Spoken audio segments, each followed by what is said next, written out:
Welcome to news అడ్డా. ఇందిరమ్మ ఇళ్ల లబ్ధిదారులకు good news. ఖాతాల్లో నిధుల జమ. ఇందిరమ్మ లబ్ధిదారులకు తెలంగాణ ప్రభుత్వం కీలక అప్డేట్ ఇచ్చింది. పెండింగ్ బకాయిల విడుదలపైన నిర్ణయం తీసుకుంది. ఎంతో కాలంగా బకాయిల కోసం వేచి చూస్తున్న లబ్ధిదారులకు రిలీఫ్ దక్కింది.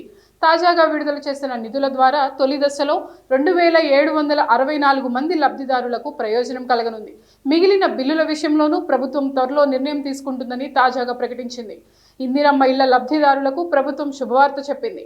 ఇళ్లు మంజూరై నిర్మాణంలో ఉన్న లబ్ధిదారులకు తాజాగా నిధులు విడుదల చేస్తూ నిర్ణయం తీసుకుంది. ఈ మేరకు పెండింగ్ బిల్లులను చెల్లించింది. వీటిని నేరుగా లబ్ధిదారుల అకౌంట్లో జమ చేసింది.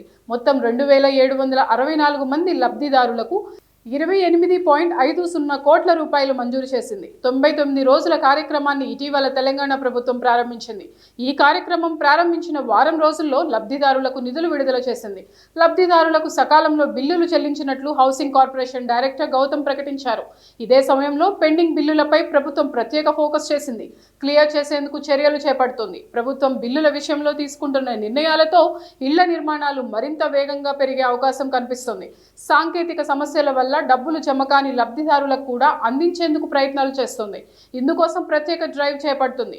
గత వారం రోజుల్లో L3 జాబితాలో ఉన్న 1200 మందికి 12.06 కోట్లు విడుదల చేశారు. ఇక బ్యాంక్ వద్ద పెండింగ్ లో ఉన్న 653 మందికి కూడా 7 కోట్ల రూపాయలు విడుదల చేశారు.